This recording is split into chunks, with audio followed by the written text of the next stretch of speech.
Hello everyone, welcome back to the channel. If you're new here, my name is John. I'm a full-time eBay seller based in Melbourne, Australia.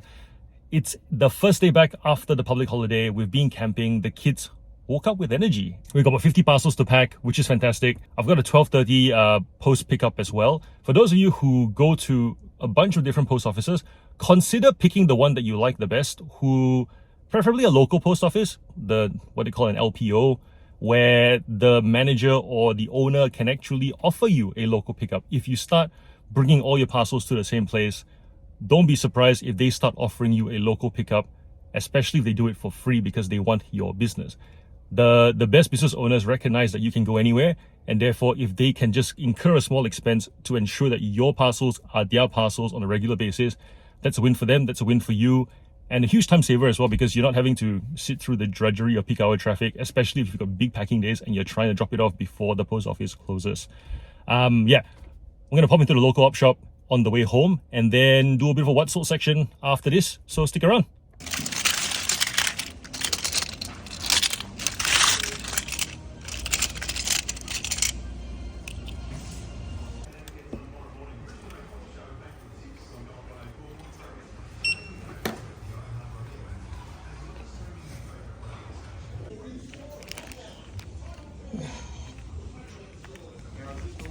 The win actually is the fact that my son wanted a Boba Fett costume for book week, and we found one. I was telling him it would be quite hard because it's quite a popular character, but very happy to find that for $6.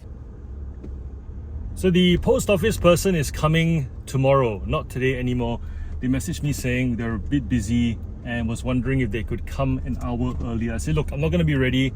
It's okay, just come tomorrow. I'm realizing with eBay shipping estimates, they're quite generous. I haven't had an item that I have packed today, lodged tomorrow, actually arrive late yet. And so for you, those of you guys who are wondering, if I pack today and lodge today, it's like you're trying to make it happen. The estimates are quite generous, and definitely with we do 1 business day turnaround now. We effectively ship 2 business days. Haven't had any issues yet. All parcels have arrived either on time or early, and it shows in the feedback too. This arrived faster than expected. So I wouldn't be stressing too much about that. I quite like the fact that when I am a dad who does drop-offs and I'm trying to juggle a bunch of things with the kids and their extracurriculars, that this is not a sticking point. Like it's an urgent thing, because shipping is urgent. When someone buys something, they expect it to be shipped, especially if they buy it express.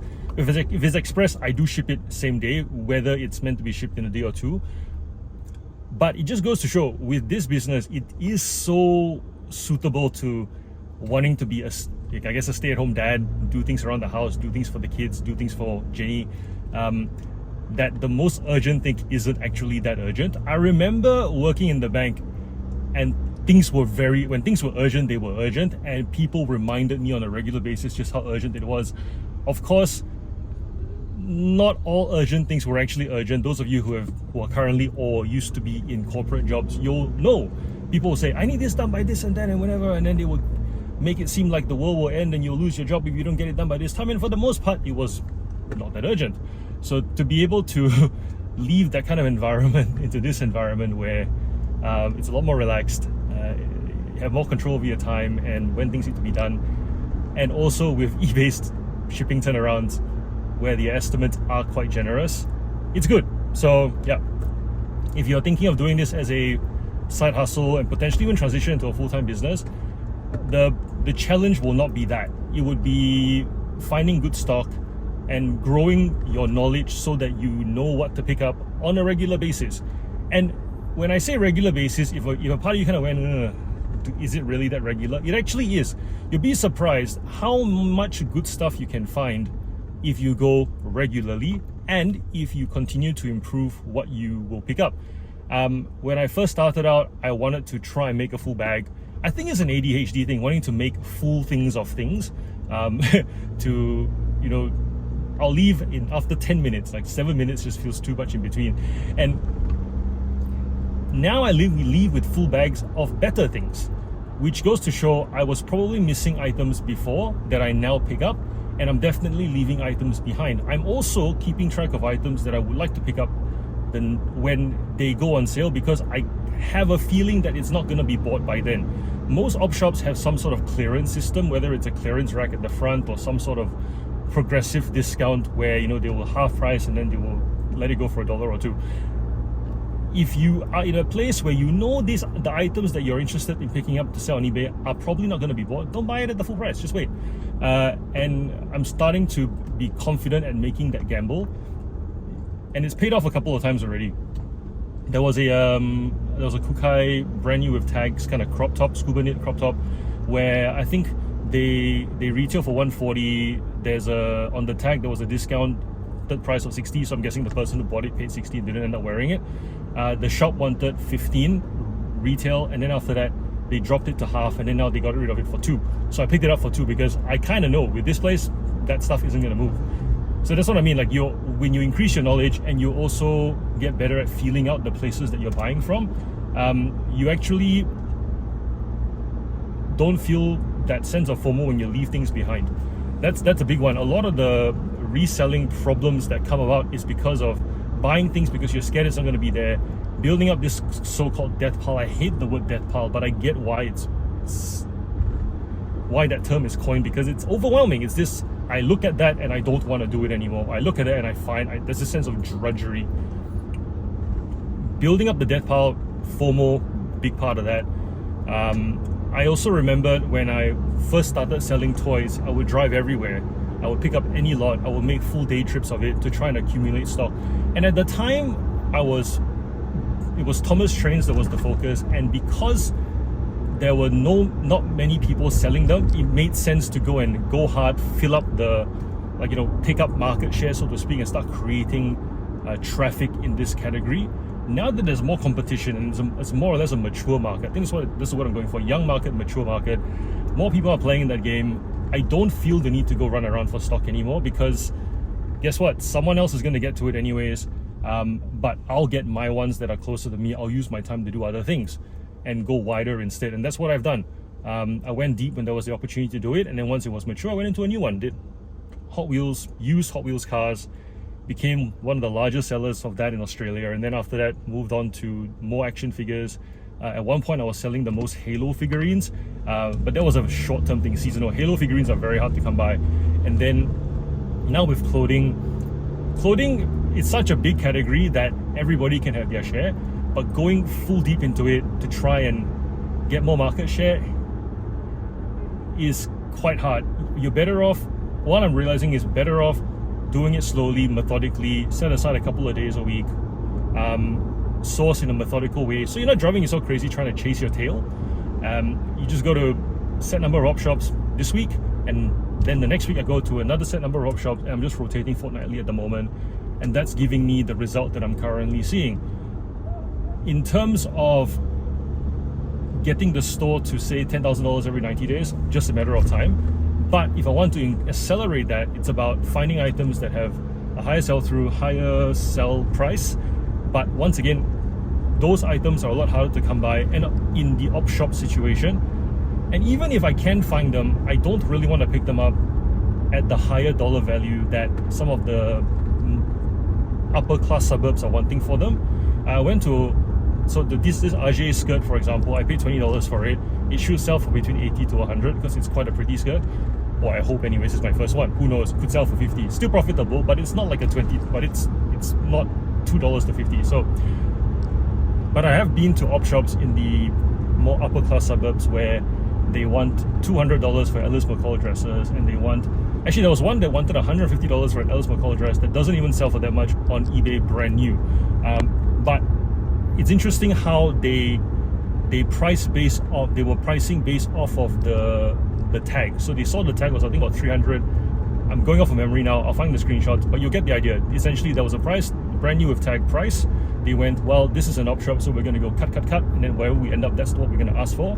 But if they just got onto eBay, they would have realized this dress doesn't even sell for anywhere near their asking price. Their cut asking price, brand new.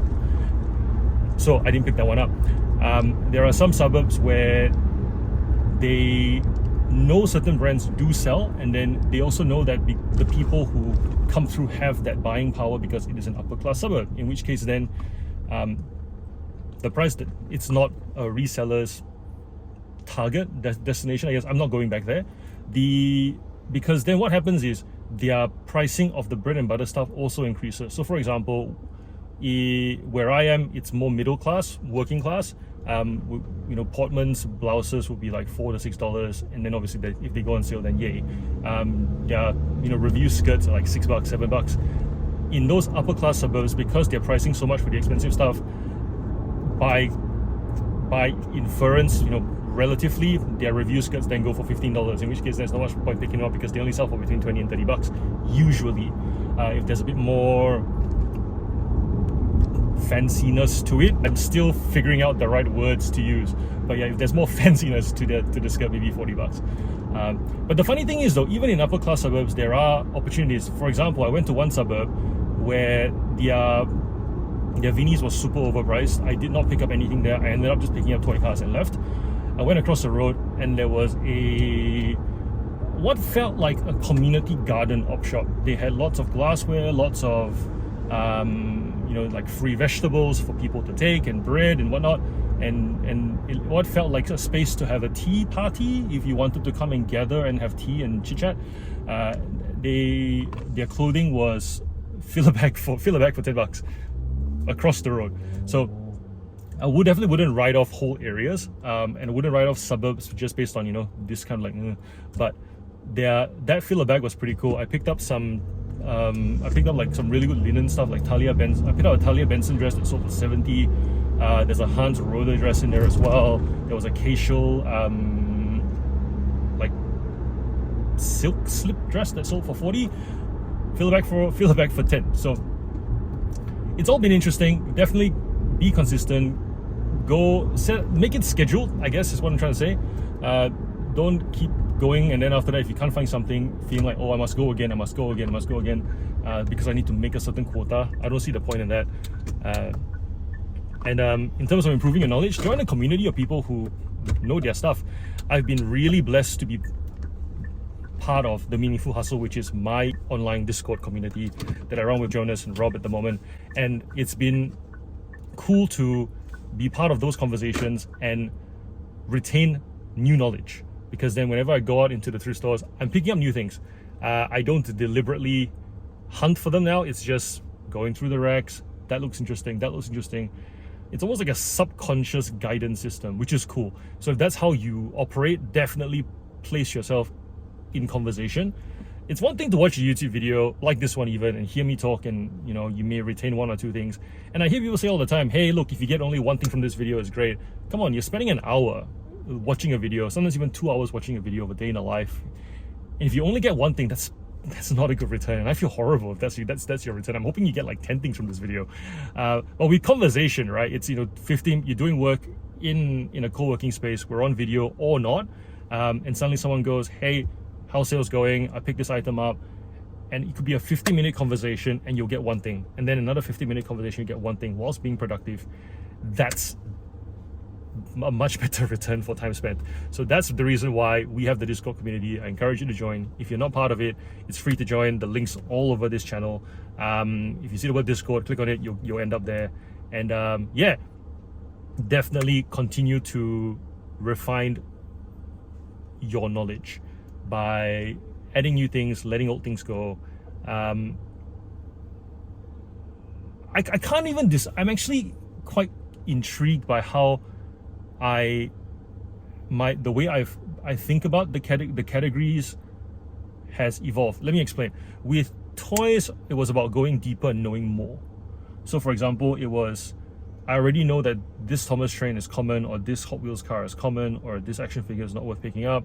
And then it's like, what is worth picking up? And widening my knowledge of what's available. There hasn't been a in and out of knowledge. Everything that I have started that I thought was worth selling, I still continue to sell. It's a building upon. Whereas with the clothing category, because it's such a vast category, there's definitely been more of an in and out. There are items that I look in my store now, and I've only been doing this clothing store for a year, but in reality, fully focusing on it, about 6 months, I see stuff that I picked up at the very beginning and I go, why already? It's this cycling. And so I constantly immerse myself, constantly have conversation, because I want that cycling to happen. And it's not even deliberate. It's not like I go to the op shop and I'm saying, don't pick up that. I'm just picking up this. And it doesn't even occur to me to pick up that anymore. So that's really cool. But that's more from being shaped by environment and choosing to be around the right people. Anywho, we've got one more stop to go, then I'll go back and start packing.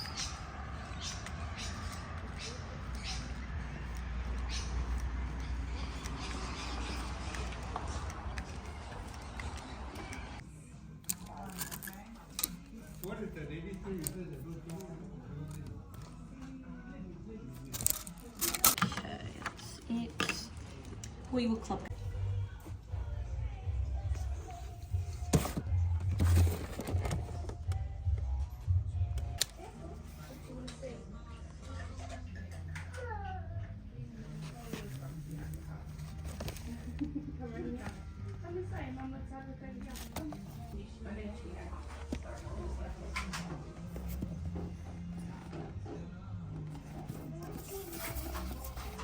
Yeah. You like to get together, okay? Yep, all good. So altogether we have bought 51 items. We got this bag, this box, the box that's underneath that box. We've got another bag here. 51 items, $213 spent, so just over $4 cost of goods, which is pretty alright. I'm happy with that. We picked up some brands that I'm not familiar with as well, but they look okay. Got a couple of Stevie May items in there. First time picking that up. I've also got, yes, the usual Gorman, Peter Alexander. There's what else did I remember? There was some Country Road stuff in there as well. Some review skirts, bread and butter stuff, super dry. Yeah, but the thing that made me really happy was being able to find vintage Tonka Buddy L. So this one they charged me $1. This should sell for 30 to 40. The windshield's also intact, and that's a big one. Usually these ones, when there's big cracks in the plastic, that's when the value goes down significantly. But the thing that made me really happy are these.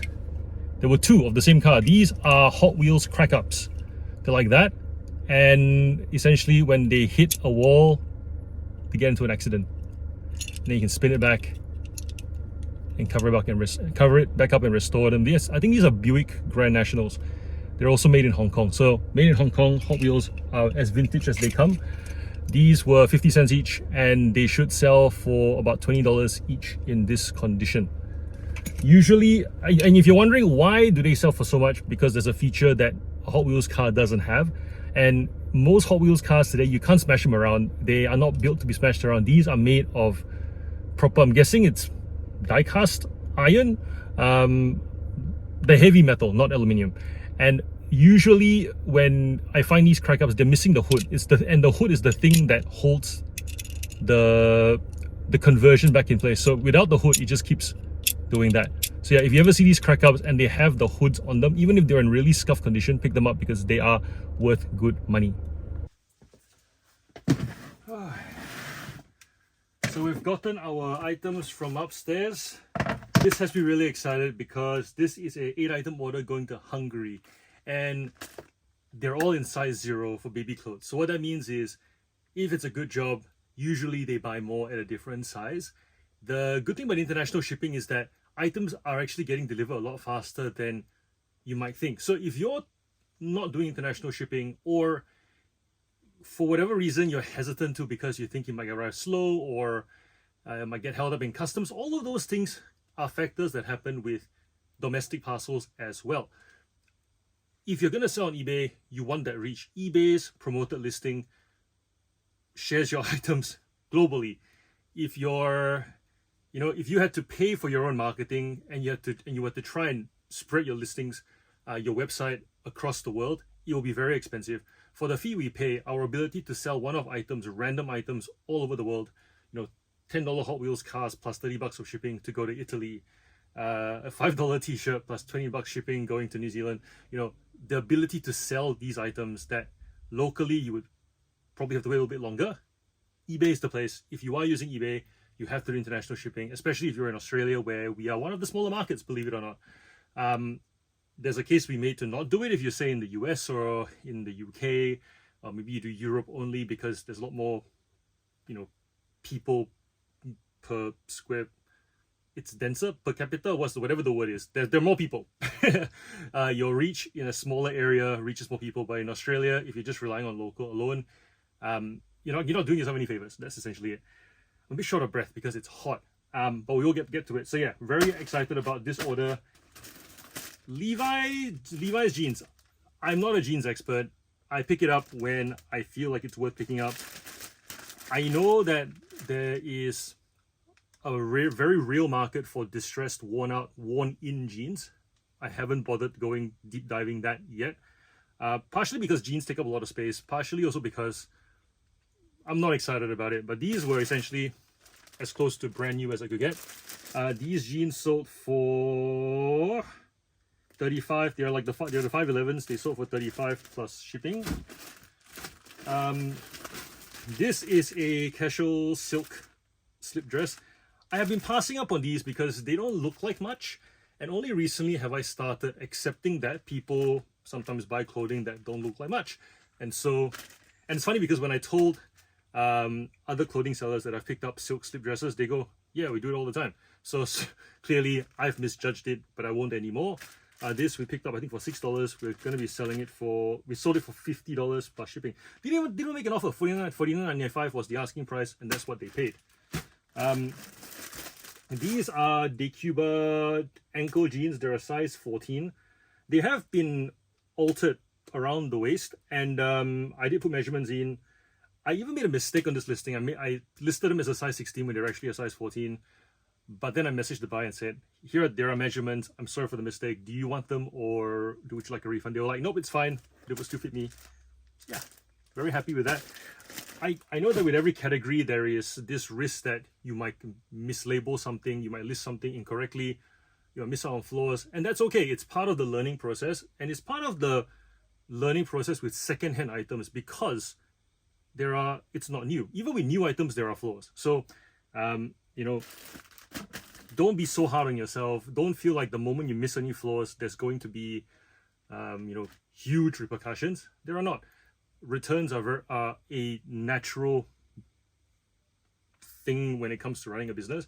So far, I've had 2 returns since really giving the store a go, and it was around that 750 listing mark where I started noticing that I was not noticing things. For example, I sold a skirt that had some mild staining on one of the flowers, which I missed.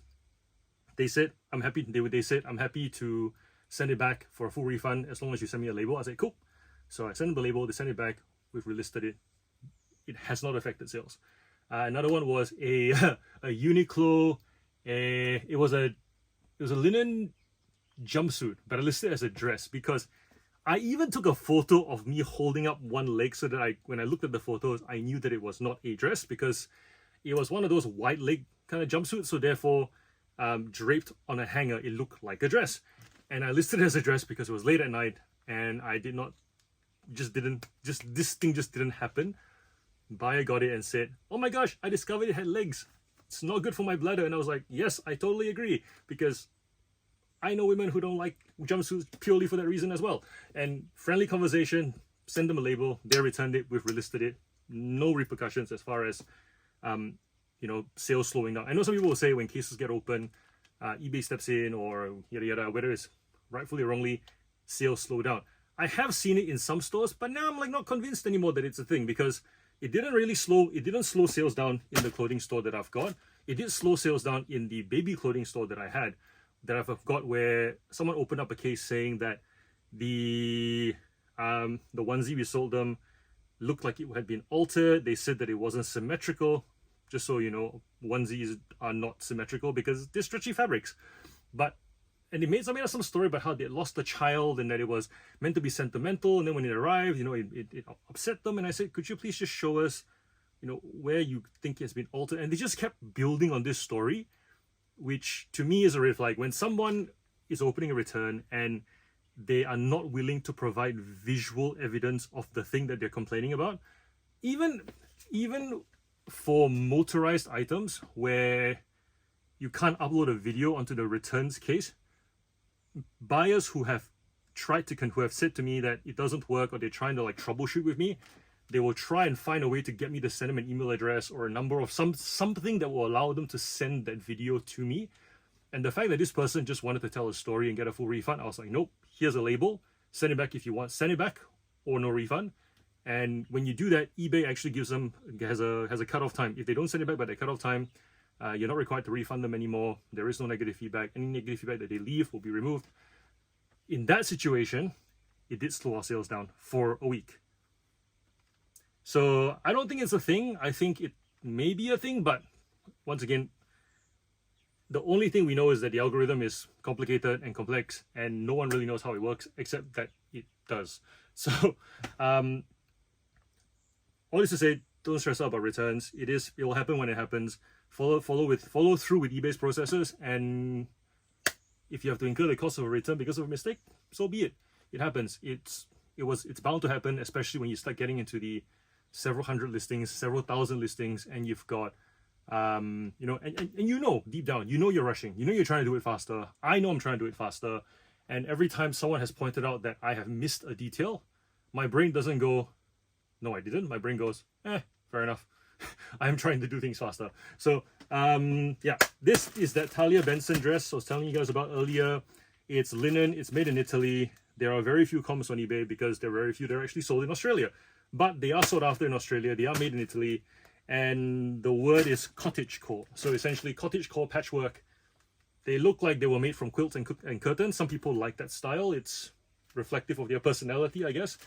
$70 plus shipping. Mr. Zimi viscose, was it rayon? I think this is rayon. It's like a frill hem kind of blouse, $24 plus shipping. Jackie E linen slip dress. This one is more about the fact that it's linen. And I remember going to Geelong a few months back and seeing a bunch of Jackie E stores closing down, and looking at their retail prices about 90% off even at some point. My mom went and bought a couple of dresses and she's like, oh my gosh, 90% off. And it got me thinking, oftentimes when we see a business on its way out of business, there's this sense of don't buy that brand anymore because nobody will want it because it's closing out. But that's not true. How many things do you sell at the moment that you cannot find in store because that business doesn't exist anymore, but people still buy it? Brand equity lives longer than the business does. And so if someone likes a particular product from a particular brand and that brand is no longer operating, that product still has value if it is a good quality product, which in this case is it's like a linen dress with that, whatever that neckline is. I can't think of it at the moment, but it looks nice. This one is a Hugo Boss midi maxi dress, depending on how tall you are. When I paid the $15 for it, I knew that it would sell because the brand is sought after, but I didn't know how to model it because you hang it on a hanger, it droops straight down. I put it on the mannequin, it still didn't look that great. And that's where the stock image, I managed to find a stock image, and I think the stock image is what really made the item shine. Stock images are a bit of a, some say gray, some say black and white. I'm gonna go black and white. I'm gonna say don't do it. If I were to give advice, I would say don't do it, but I do it because how else is someone meant to know how that item sits if not for that stock image? And then I just write in my description, stock images for illustration purposes only. Please inspect the photos of the actual item prior to purchasing. Some people may not read it, some people do, but the way I look at it is the stock image is there to inform. It's not there to mislead. And so as long as it's used for that purpose, to get that click through, and then once the person clicks through, there are like 23 other photos that show the actual item. My conscience is clear in that sense. I'm not intending to mislead. I know some people will use a stock image when they don't actually have, when the item they have is not new, and then that's it. They take like 4 other photos. It's like, yeah. But if you're, like if when someone puts a stock image and then they put 4 other photos, when really 20 photos would better convey the condition of the item. The 4 photos is just to show, I have the item, this is the size label, this is the content label, and here's the front and back. Like, that doesn't read, but it feels like you're trying to say, all of this is more like that. But in reality, if you do 20 photos, it's like saying, this is what it looks like on you potentially, this is the actual item. So everybody's approach is different, do it at your own risk. People have said they've gotten V-road before for using stock images. That's fair. It's a risk you take. Obviously, once you've gotten V-road, don't do it again. But because V-roads are done by brands, if you're picking up a lot of a particular brand, you might want to be more careful. But if you're just picking up bits and pieces here and there, may not be as big of a deal. And usually with V-roads as well, companies tend to do them in waves, which means that if a company wants to quote unquote launch a V-road campaign, if you want to call it that, they will just sweep the whole site in one go over a very short period of time. It's not like they will do you but not somebody else, if that makes sense. And you'll hear about it. And you'll hear about it in Facebook groups, you'll hear about it on YouTube, where someone will go, all right guys, stop listing Adidas, or stop listing Puma, or stop listing whatever, if you don't know if they're genuine or not, if you can't provide receipts, because V-roads are happening. That's usually how it works out. This one sold for 120, so we paid 15, sold for 120 plus shipping.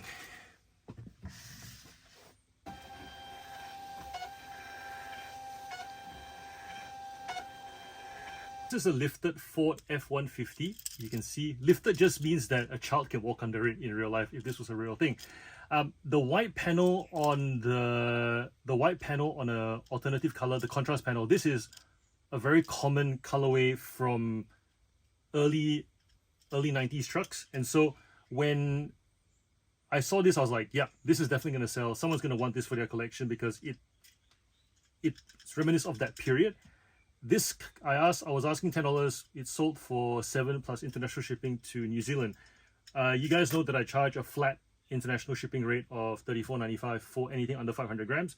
So usually when someone buys one item, I will ask them to buy up to 5 more because that still keeps it under that up to 500 gram threshold. But because this person only wanted one car, they paid a total of $48.24, and that includes the import taxes, which goes to show I may go, yes, what's this car actually worth? eBay pricing will tell me it's only worth about 10, but there is a buyer out there who's willing to pay up to, or in this case, almost $50 for a truck, because this is quite a hard truck to come by. Pricing is an interesting thing. Unless there is a consensus on what something should be worth. For example, the price of bananas. There usually some global or national event will influence its pricing, like the stock market, and everybody feels the impact of that price. With secondhand items, there isn't that kind of phenomenon. And so whilst TerraPeak, which is the researching tool, product research tool that eBay provides you data up to 3 years worth, you can see what items have sold for in various countries, but it still doesn't tell you what it's worth to a buyer who really wants the item. In this case, someone is willing to pay almost $50 for an item. $50. Nothing on eBay will tell me that unless I sell the item and I know. So what does that mean? Does that mean that the next time I pick up this truck, I am able to ask for $50 plus shipping? Maybe, because I might then discover that someone is willing to pay up to $90 because of that shipping component plus taxes plus 50. But in reality, that's probably not going to happen. It does give me confidence to continue asking for 10, maybe 15, because the fact that someone's willing to pay up to 50 tells me that eventually it will sell, if not locally, overseas. And that's matching up research with experience. So if you're someone who's researching items and you in your gut, you know what? Here's an item, may not be a truck, might be a pair of shoes, might be a cap, it might be a mobile, maybe not a mobile phone. That one's not as weird, but it might be a tin, it might be a beer can, something that you go, you know what? Someone's gonna want this item, and you have reasons for why. The colorway, the era from which it was from, how accurately it brings someone back to that time. Pick it up, list it, make sure you're buying it for as low as possible of a buy cost, and then match the research with your experience once you sell the item. And at that point in time, only you know that. That's your information. That stuff's not available on eBay. This is on eBay, this is you. Together, it becomes quote unquote proprietary knowledge. So yeah, something to just be mindful of when you're getting into selling on eBay, because pricing's random. Go up, go down, go up, go down. And it's not as predictable as, say, something in the primary market, which is stuff that's still relevant, that is still new, that's still in the stores. I think you get the idea.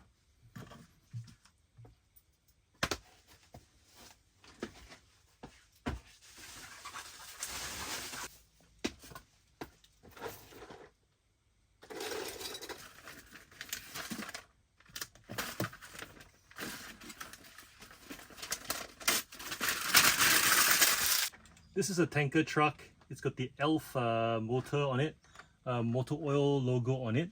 Something to note, you'll remember I mentioned earlier that even new items have flaws, and this is a great example of that. This is a matchbox. It's unpunched. That's usually quite sought after by collectors who don't like to see the hole. So when they display it, they like it to... It feels weird, essentially. I've been to matchbox collectors who have sold me collections that I've sold, and I've seen the things that they've kept. When it's got holes, you see the wood grain of the shelf it's on or the glass. It just doesn't feel like it's complete. And so unpunched is something that's sought after. So that's always going to be in the title for me. I will actually not even put matchbox in there and just put the unpunched in the title, because item specifics, the brand will show up anyways. If you look at the back, there's a window here, and you'll see that there's like a white dot there and a white dot there. I'm not sure if that's coming up in the camera or not. Wait for it to focus a bit. So even brand new items can have blemishes, which is why it always pays to take more photos, not less photos. And don't assume that just because an item is new that it is as perfect as every other new item that you have. Always good to check just to make sure that there are no flaws that you... And by the way, in some categories they have new without tags and then new with flaws. So it's worth noting them. Otherwise, you get a disappointed customer. And then if you say, but it's new, eBay goes, yeah, well, we have a category for new with flaws. And if there's a photo of a flaw, you got to take the return. You know what I mean? But yeah, this is $42 going to a buyer in the US. Part of that Matchbox collection we picked up, what now feels like a year ago. We paid $5 a car, and so far, the cheapest one we've sold has been $25. So that's been a good pickup. The sell-through has been alright. Not the best. But these items don't sell quickly because they tend to go to collectors who are collecting over time and they're pacing themselves. So just because, unless I want to take $10 a car, if I made them all $10 a car, they'd all probably sell tomorrow. But that's not what we want. So yeah, 42. That one was one of the more sought after ones, and there were quite a few watches on it as well before it sold. I almost don't expect a local buyer to pay up for items because Australians generally are, I don't want to say we're cheap, but we are cheap relative to other countries. I'm not going to say we're stingy people. I'm definitely not going to say that, you know, Australians are deal hunters, but Australians, I feel, okay, Asians, when they spend, they tend to want to get the best deal. Rich or poor, they will still try and bargain. Can I get a free thing? Can I get extra thing? Can you please put extra veg in my noodles? But the frequency of spend is there. Australians, I find, whilst they don't deal hunt and they don't haggle because it's viewed as bad form, the frequency of spend isn't there. So I think that's the difference between selling in Australia versus selling in Asia or in the US. In the US, frequency of spend, from what I hear, is there, and there isn't so much of the haggling and lowballing as much as it's just prices are just low because there's so much competition. Prices, there's this general kind of race to the bottom. In Australia, there isn't as much competition. There isn't that race to the bottom kind of dynamic, and the frequency of spend isn't there. So therefore, the decision-making process, it looks a bit more like this. I'm not going to buy knowing I'm going to make that money soon. I'm going to buy cheaper knowing that I might have to hold it for a bit to make that money, as certain as that money may be.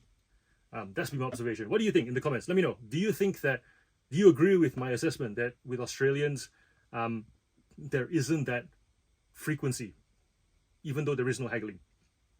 So like when you research pricing, you go, yep, I agree that price is definitely possible, but how long though? How long before you actually get that price? And if you're from another country, firstly, thank you for watching this channel all the way in Australia. There's plenty for you to pick from all over the world, but you chose to be here, so thank you so much. And secondly, let me know what it's like in your country. How do the people in your country spend?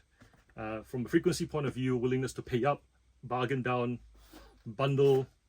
Is there constant, is there like a negotiation that happens in messages? Because in some countries, when buyers message, sellers get annoyed because, you know what, there's a make an offer, but they just make an offer. But in some countries, messaging and negotiating is a thing. It's part of the culture. It's part of the experience of a very normal experience of buying online, even though they could just buy or make an offer without that conversation. It feels like without the conversation, the deal doesn't happen. Let me know. I'd love to hear in the comments and learn about how things are done in your country. One of the benefits of having a niche store, and by that I mean selling in one particular category within the same store. I sell multiple types of toys. I've got Thomas Trains, I've got toy cars, I've got action figures, I've got dolls. I've also got grown-up clothing, used clothing, and then we've also got a baby clothing store. That's 6 stores in total. The reason we split it up is because we want buyers to come to us knowing that we can meet their need for other things that they may like as well, to encourage that browsing. What else might I find? When somebody goes into a gaming store or a department store, if they have items that they are interested in, they will go, I'll go to this section first, and then in the back of their mind, I'm going to go to the next section later. There's a sense of purpose. That's why I like the niche store experience. I know we can do categories, but that just feels like more effort. Similar to if I want to look at perfume, but then I have to go menswear upstairs. Can I be bothered going upstairs? Yes or no? That little bit of resistance already segments out some buyers. We don't want that. So for me, it's toy cars. I want toy car buyers to come, scroll, be inspired to add more to their cart. And that's usually the case. So this buyer wanted to buy people carriers. They saw that there were 3 separate listings. They messaged saying, are these 3 separate listings? I said yes. And they bought 1, 2, 3.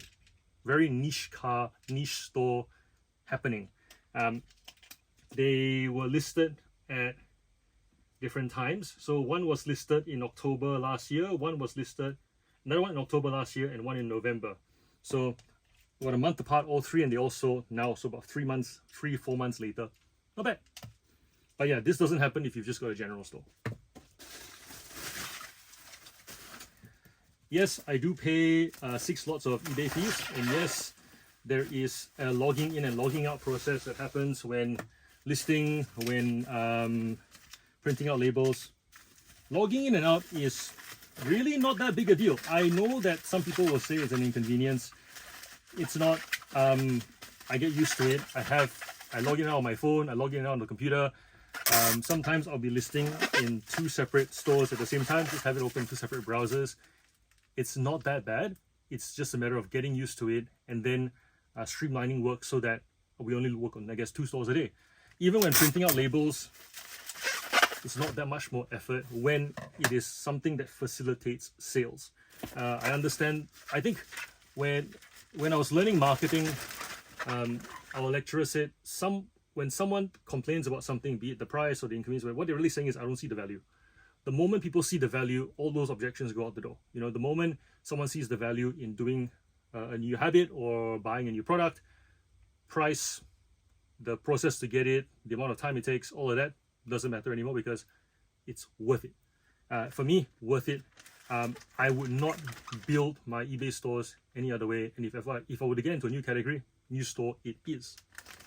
And oftentimes with a focused 3 to 6 months of effort, I can justify the fee for the account already because the amount of sales offsets the fee, where we get a lower overall final value fee. So that discount in final value fees already justifies the cost we pay every month for the store.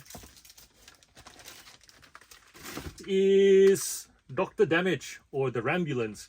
If it looks a bit funky, it's because it works on water. It squirts water as well, the little dot hole there. These are Pixar Cars hydro wheels. There's a button to press for water to come out of the top. They work on water, so essentially if you pull it back, it will skid on the surface of the bath. The common characters go for 10. The small sought after ones go for between 20 and 30 bucks. This one goes for $30. Pixar Cars and Bullets. And this one's going to the US, so somebody paid $34 for it, including shipping. $34 plus $30, so $64 shipped. This is a Speed Racer 6, Mark 6. Normally it is white and red, but this one's got a bit of blue on it. That's because this is the special edition that came in the playset. If you see this in the wild, it's not mispainted, do pick it up because this is the most valuable one of the lot. This one sold for $49.95 plus shipping because the only way you could get it was in a playset. Also, by looking at the bottom, you can see it's barely been played with. I'll try and hold it for a little bit on the camera. Very little scuffing. And you can hear that. Very free rolling wheels. Most of these cars don't tend to sell within Australia. I think Australians, as collectors, don't want to pay up. we're on that paying up thing again. They would rather wait to get it at as close to retail as they can. Whereas I find once I get special edition cars, I'll price it up. I don't expect a local to buy it. It'll go to the US, Germany, sometimes the UK, tiny pockets of Asia like Japan, Hong Kong, and Singapore. Occasionally Thailand. Thailand usually for the more rugged or exotic cars. Interesting, like you would think that you couldn't segment by country, but they're surprisingly predictable. Whenever I sell a Hot Wheels car or any sort of die-cast car to India, it's generally a four-wheel drive, like a Hummer. What's that one? The Mahindra, because that's a car that's local to their country. You know, Range Rovers, Land Rovers. When Jeeps, when I sell to Thailand, usually it's monster trucks or exotic cars like your Lamborghinis, your McLarens.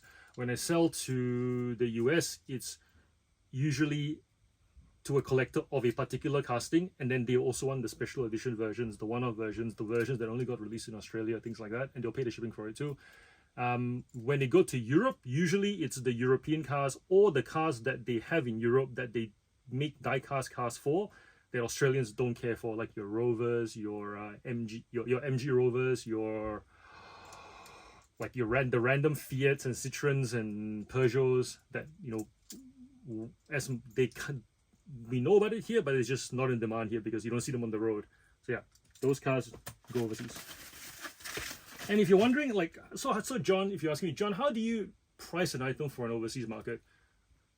The process that I've gone with is like this. When I go to Terapeak, I sort by all sites rather than going to ebay.com.au only. I want to know, does it sell in the world? Because eBay lets me sell to the world. I then will list the item at a price that I think the local and the overseas buyer will pay. If it sells too quickly, next time I pick it up, I price it up a little bit more until I figure out what the maximum is an overseas buyer will pay. Given that I'm a niche store seller and I've got like 6,000, almost 7,000 Hot Wheels cars, you can tell I'm constantly picking them up, which means every time I pick up an item, rare or not, like this car here, I expect to pick it up again in the next year. So there isn't this sense of like, I must get the pricing right. I just want to get an idea of, will it sell? And then I figure out how much it will sell for. That's it. With the knowledge that I will pick it up again because I'm intending to build this store for the long term. So that's my process. And I would encourage you not to get caught up on perfect pricing because there is no such thing. There are obviously factors that will affect pricing. For example, we sold a Billie Eilish hoodie last year for $400, but only because she announced her Australian tour for 2025. That led to it selling quickly. But I could have listed it a year before that and it would have sat for a little bit longer, maybe fielded a couple of best offers here or there. So there are things that influence pricing in the moment. The best thing you do is just list it, see that it sells, adjust pricing, try again. And after a while, it'll be like second nature to you, really. If you've done it once in one category, it's the same rinse and repeat in another category. It's all muscle memory. These are the glow-in-the-dark Trackmaster trains. The wheels have the glow-in-the-dark yellow. Selling this to Canada is weird because this is the kind of thing that is frequently found in Canada and in the US. But yeah, I'm guessing somebody cannot get their hands on it where they are. Therefore, they are buying it all the way in Australia. And the funny thing as well is that this is the most common one. So they're paying $56 to get it shipped from here, $56 total for it to be landed over there. There are other listings in the US. There are other listings in Australia they can get other than this one. I've looked at the other ones and all I'm seeing is maybe they don't ship to Canada, and the one that I don't understand is whether shipping from the US to Canada is expensive. I'm guessing with global shipping program, from what I understand, it is quite expensive because in the US they ship to a central location in Kentucky and then after that it gets shipped out. So there is that double handling that leads to a higher shipping cost. But eBay handles all the returns. Once the seller ships there, they're done. That's it. Any returns don't come back to the seller. Maybe that's why. But yeah, the point being is there are opportunities and gaps. It's not as straightforward as just because they can get it doesn't mean that they will get it. And even if they can get it closer to them, it may not be the most appealing option still. These are Bob the Builder take along and take and play vehicles. They look like that. They're not that big. They're roughly the size of Hot Wheels cars. They also have magnetic attachments to them, like so.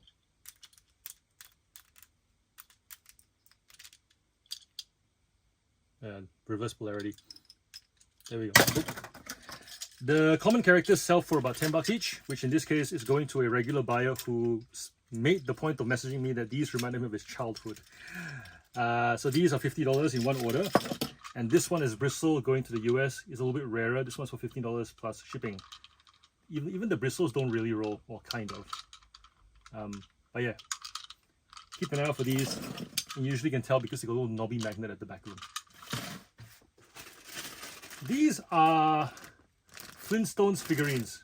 They're not that big, and they came in a vintage lot that I got hooked up with from Avalon. So thank you so much, Avalon, for this one. I know it's been a while since that lot came through, and I only finally got to listing them. Actually, it hasn't been sitting for that long, probably a couple of months. These are 7 figurines that sold for $63 plus shipping to Mexico. I find with little plastic figurines, they don't tend to sell well individually. As much as I would like to say, split them up, that way people can choose and you get more money. Usually with these ones, once I can put together a family, in which case this one has Fred, Wilma, Barney, and is it Barney and is it Betty? And then you've got the 2 kids and Bam Bam. So I have a funny feeling, pay one lot of shipping, get the full collection. It's kind of the idea. This is Springload. He's tiny and he transforms into a frog, like so. That's all it does. Opens up like that. And this fella sells for $23 plus shipping, which is nuts considering how tiny it is. But yeah, eyes in the back, the front. I think this is called the Legion class. So if you ever see these tiny transformers, definitely pick them up. Do comp them. And because they're so small, you can Google Lens them. It's not hard. The only thing I would say is make sure that all the wheels are in place, because the wheels do pop off. I'm trying to show you. Oh, can I pop one off? I kind of don't want to. From memory, they pop off quite easily. Anyways, the wheels do pop off. And so when picking them up, don't get excited until you make sure the wheels are there. And lastly, that the Transformers sticker either is purple, Decepticon, or the red Autobot logo is still there, because that's part of the value paid for as well. These items sold to the same buyer. They bought this one first. This is a real toy jet fighter. This one they paid $10, and then after they went, by the way, I've noticed this hasn't shipped yet. Can you also please sell me this without any shipping? That's it. So yes, so they bought it, refunded their shipping. Refunding shipping is a very common part of my business, because buyers will buy one item and then go, by the way, I want to add this other item. They'll just check out, and then it saves me having to make a new listing for them, remove shipping for them. They don't have to send a request for the invoice as well. And just knowing that I will refund that shipping. On my feedback also, there are buyers who will say combined shipping, excess postage refunded. So it's the way we do things, and until eBay can maybe fix it. I know Temu has a feature where if you buy something, they will say add to existing shipping, add to existing parcel. It's like as if they know, hey, if you want to add something, you still can. Would love for eBay to add that feature. Was really impressed when I saw it on my recent purchase with Temu.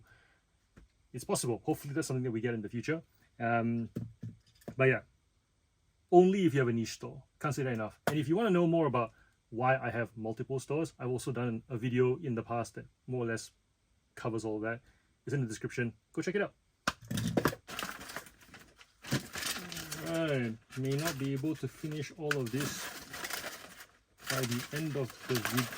Finish this now, because Jen has messaged asking me to pick up the kids because she's had a really busy day at work, and that is cool. That is one of the benefits of being able to stop and continue later with running this business. So we're gonna go do that. And yeah, growing up, my dad worked very long hours, and my mum would try and come and do pickups every so often, but the reality of it was they couldn't, because they were working very long hours as part of their job. And it's definitely something that I don't take for granted, and so appreciate that I can do in this business. This is not a business where we get rich quickly. As you can see, there's a lot of labor involved in terms of sourcing inventory, sorting inventory, listing inventory, and then listing them and then fulfilling. It's like we're doing things manually that a lot of businesses bigger businesses have figured out how to do things with robots. But it does give us that flexibility, and I so appreciate it because my kids appreciate it at this age. I know that when they become teenagers, it's probably not going to be as much of a factor to the bond we build, but for now, it's such a huge thing for the bond we build. My son in particular mentions on a regular basis, "You're the best dad ever. You're the best dad for me. You're the only dad for me," and that means the world. You know, it's that I came across a quote that said, "There are no results, just trade-offs," and I recognize the trade-offs that are made with this business. It allows me to be the best dad that I can currently be. And so if you're somebody who is wondering, you know, if you're assessing this business from a financial standpoint, please don't discount how available you can be for your family because of how flexible this business is. And yeah, it's, as mentioned earlier, zero politics, no corporate bullshit, and being able to be flexible for family, so huge, and still be able to earn quote unquote a living wage. Yeah, of course, if you happen to have knowledge in selling higher dollar value categories, you'll make more money purely because the prices of the things you're making translates to more rewarding dollars for your bank account. But even if you sell small items like toys or clothing or things like that, eventually you'll find the high value items. But even if you start out with the bread and butter stuff, it's still a good way to, you may not free up your time, so to speak, but you'll definitely be able to change the way your time is used towards a better quality of life. Yeah. This is Baby Mario. Baby Mario in a B-Dasher. These ones sell for $8 in Kmart brand new, but this one is quite rare, sold for $25 plus shipping. I love the Mario Kart range because whilst they try their best to cycle every character and cycle every card, so that, you know, if you can more or less have a collection of all the characters on the standard card or on the Wild Wing or whatever, the B-Dasher, they're bound to miss some characters, and because of that, there is that rarity factor. And hey, they may make this car next year, but until then, it's still rare and sought after, and that's why it can sell for $25 out of the packet, which is so cool. And now to pack it well, so that it does not die in transit. I wouldn't be surprised if this is going to, you know, a parent with a kid who's like, "I want that car," because they've got the Mario Kart tracks. They make Hot Wheels Mario Kart tracks, which are really cool. They even have Rainbow Road. If you are looking for Hot Wheels tracks that have great resale, Rainbow Road. If you just look up Rainbow Road on Facebook, you will see a lot of them are going for around that $80 mark. But if you're able to get it at that $50 mark, you usually can sell it on eBay for the $100 to $150 mark. Key thing is making sure that the sound still works. This order is interesting. They having a niche store selling diecast vehicles, cars and planes. The person bought this plane for $8 and I said, "Hey, do you want to buy more? I can add this many more into your parcel. I can ship this many cars or planes." And then they start looking and they bought 2 more cars. Usually most orders have some sort of pattern, like it's a Mustang, a bunch of Mustangs or muscle cars or oil tankers or helicopters or whatever, or planes. This is random, but hey, upselling works, right? So they spent $8 and then with a simple message, they bought another $7.50. Very happy. I'm happy with that.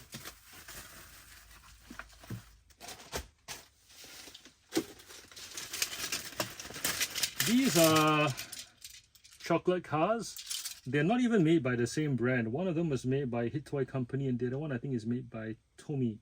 Made in different years, but they go together and you got to know the franchise. So these are Thomas Trackmaster. This is Mr. Jolly's Chocolate Factory. This is also Mr. Jolly's Chocolate Factory. They came in separate sets, but they work on the same line, the Trackmaster line. Yeah, so if you're buying bulk lots of Thomas and you're looking at carriages, also look at the carriages as well. Usually, if you save up enough carriages, you can pair them up to sell. These were $25 plus shipping to a regular buyer. We've sold these 2 Lancer Evolution X Evo X's for $10 each. The thing to note is this one I think was part of a 5-pack. Just let me double check. Yep, this one is part of the Tuners 5-pack from 2011, so it was a little bit older. Some mouse scuffing on there, but that's fine. Still a sought after car, still a good color combination. This is a real color combination as well, in the sense that somebody who has this car in real life, gold wheels, would drive it on the road and it'll look okay. The other one is Advan. Advan is a motor brand, and it is a colorway that Hot Wheels continues to make cars for, and also other brands as well, which means that if somebody likes this colorway, they will want to collect it and create these like Advan dioramas, like Falcon dioramas, or you've got the Yokohama dioramas, you've got the Gulf, the baby blue and the orange, very popular. You've got the Pennzoil, you've got the Momo. So lots of people will create these displays of one particular colorway. It pays to know those colorways so that when you see those colorways, you know to pick it up and you don't hesitate. This one's going across the road. I literally can walk it over if I wanted to, but they paid for shipping, so we shall ship it to them.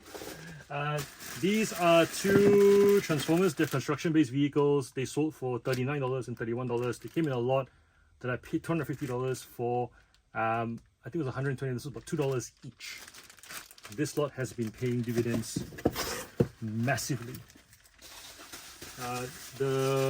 And you're wondering, how do you get access to such good value lots? Simple. Be awake at 10 o'clock at night when someone puts a listing up so that you're able to strike. Which is weird, because at 10 o'clock at night you would think more people are on Marketplace than say during the day. But you'd be surprised. Usually during the day I'm losing out on listings, but at night less people are awake. Maybe that's the time when people go to sleep because they have work the next day. I don't know. But yeah, striking on 10 o'clock listings seems to do the trick. So if you're sourcing during the day and you're wondering, man, I'm not particularly lucky during the day, I'm trying to find something on my lunch break, but then everyone's on their phone and I can't seem to get any sort of response, source at night. Less competition. You can even close the deal very quickly as well. The rest are all pretty standard, but niche store things. This person asked if these 3 listings were separate or if they were duplicates. I said they're all separate, and he bought 3 of the same car. This is Marlon McKay. He's security for the Piston Cup. I'm not sure who's playing needing 3 police cars. Maybe it's a very risky scenario. I'll end it here. Thanks for watching this video. Like and subscribe if you haven't already. Join our Discord community and also consider becoming a channel member. I'll see you guys later.